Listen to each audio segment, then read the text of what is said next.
datang di podcast Kastau Antara bersama saya Tirza Bonyadone. Di sini tempatnya ketorang bagikan informasi, edukasi, serta hal menarik lainnya yang perlu kamu tahu. Dan ini merupakan podcast perdana kami yang akan membahas seputar sampah dari kita, oleh kita, untuk kita. Loh kok bisa? Tentu bisa, karena seperti tema kita ya, sampah dari kita. Biasanya kan manusia itu paling banyak ya untuk menghasilkan sampah di dalam dunia ini. Apalagi kita juga salah satunya yang tidak rajin untuk membuang sampah pada tempatnya. Tapi tenang saja, kenapa bisa kembali lagi ke kita? Karena ada orang-orang yang rajin dan unik bisa mendaur ulang bahkan merubah sampah menjadi cuan. Nah, ini menarik sekali ya, karena tentunya di hari ini juga kita akan membahas seputar dengan isu-isu lingkungan yang ada di tanah Papua. Untuk itu sudah ada narasumber kita yang paling keren sudah, satu kota Jayapura. Siapa sih yang tidak kenal dia? Bang Abdel Gamel Nasser. Halo Bang. Halo. Luar biasa. Ini kita nggak usah tegang ya, kita santai aja karena diskusi kita akan sangat ringan sekali. Karena tentunya ya, Abang selaku aktivis yang paling kenal, mungkin banyak sekali ajak anak-anak muda Papua untuk menggaungkan isu lingkungan ini. Tapi sebelum kita masuk ke dalam materi kita ya, mungkin Abang bisa kasih tahu sedikit informasi seputar apa sih aktivitas akhir-akhir ini di 2025. Silakan. Ya baik. Selamat sore, saya Gamel dari Rumah Bakau Jayapura. Senang sekali seperti menjadi ada penghargaan ya. Iya. Ini bangga banget nih bisa duduk perdana lagi. Iya betul banget. Saya terima kasih buat teman-teman dari Antara Papua bisa mengundang kami, teman-teman anak-anak muda, memberikan kami ruang untuk kami ikutan speak up. Saya dari Rumah Bakau Jayapura, saya pendiri Rumah Bakau Jayapura. Jadi Rumah Bakau Jayapura ini berdiri 25 Maret 2018. Kita berangkat dari sebenarnya sebuah insiden ataupun kejadian yang tidak mengenakan. Jadi 2015 itu kita ketahui Februari 2015 terjadi banjir bandang yang cukup memprihatinkan. Saya mengalami sendiri karena malamnya itu saya berada di Porasko dan saya terjebak itu sedimentasi setinggi median jalan. Artinya dia hampir 80 cm sudah menutupi jalan di Porasko. Malam itu saya sempat komunikasi dengan Pak Wali Kota ketika itu, Pak Tommy Manu. Saya sampaikan bahwa kondisi kota kita seperti ini loh Pak. Dan beliau jawab siap, saya monitor. Dan saya juga agak prihatin kenapa kita seperti ini. Nah, berangkat dari insiden itu, akhirnya ya anak-anak muda, beberapa anak muda itu duduk dan berkumpul. Kita kemudian berpikir, apa sih yang bisa kita bikin untuk kota Jayapura, kota yang sebenarnya kalau menurut kami ya nggak terlalu besar, tapi ada hal yang harus anak muda ikut nimbrung lah.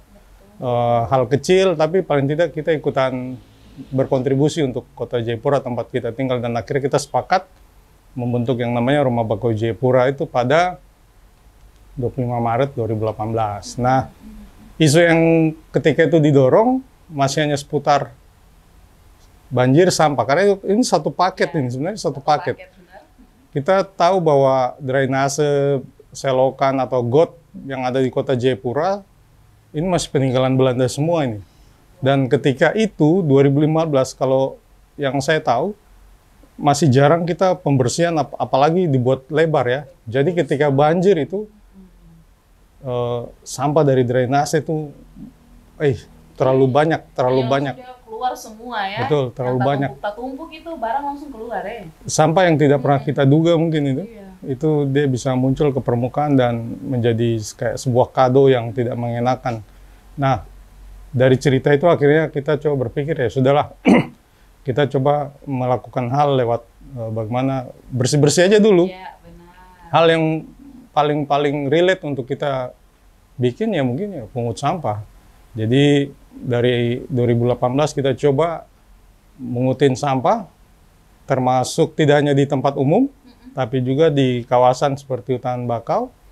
Jadi saya cerita sejak 2018, kita sempat kaget nggak nyangka, ternyata di hutan bakau itu, sampah itu hampir 1 meter, tebalnya ya.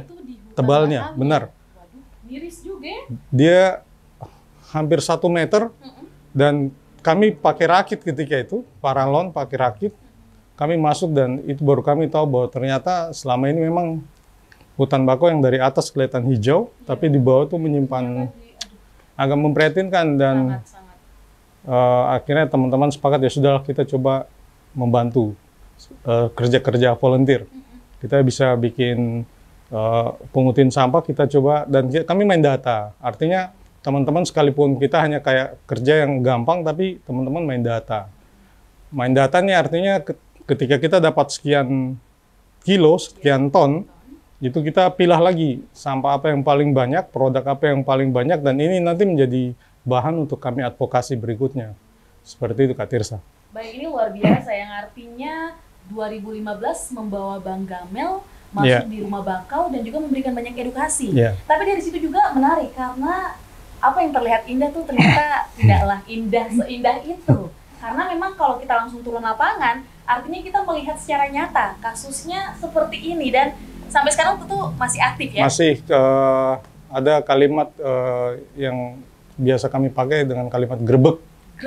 Grebek sampah. Itu sebenarnya dari 2017, setelah insiden itu, saya dengan teman namanya Irwan Johan, kita coba bikin grebek sampah. Waktu itu belum ada jembatan merah ya, kayak jembatan Yotepa tuh belum ada. Jadi kami masih pakai perahu itu dari dermaga Besau untuk sampai ke Teluk, dan itu masih jalan-jalan setapak, agas ya? Iya, betul. Hewan-hewan kecil itu. Hewan-hewan kecil yang ada. Kayak lalat itu. Iya, betul. Itu banyak sekali. Jadi kami lihat hamparan Teluk itu, astaga, ini penuh sekali dengan sampah. Dan memang waktu itu belum ada anak-anak muda, lingkungan tuh belum masuk ke situ. Jadi ya itu. Berarti Kakak Dolan satu-satunya ini? Mungkin bisa dibilang yang baru memulai ya. Kita menginisiasi, terus ajak teman-teman dari masyarakat kampung. Dan saya sempat menulis bahwa Teluk Yotepa adalah tempat sampah alam terbesar di kota Jayapura. Dan kalimat itu nggak dibantah. Bahwa memang ketika itu, 2017 itu, aduh ngeri sekali. Sampai saya dengan almarhum Pak Freddy Wanda, kami sempat berpikir, ini gimana ya biar bisa bersih gitu ya. Akhirnya kita buat event, buat lomba, kumpulin sampah dari sekian ratus meter, timbang siapa paling berat, itu kita kasih hadiah. Akhirnya sekarang lebih bersih ya, apalagi sudah ada jadi kafe ya. Pokoknya sudah bagus. Itu istilahnya kayak harus ada yang turun lapangan untuk bisa melihat kondisi nyata ya. Karena kan kadang terlalu banyak memberikan reward tapi aksi nyatanya tuh kosong. Iya. Itu kan PR juga. Tapi ini menarik ya, karena saya melihat bahwasannya Bang Gamel dan juga komunitas yang ada ini memang memiliki hati dan tujuan yang sama untuk menciptakan kota yang bersih. Tidak hanya di pinggiran kota saja, tapi sampai masuk ke dalam-dalam ini. Iya, kami berpikir bahwa mungkin baru ini sih yang kami bisa bikin, dan itu gratis.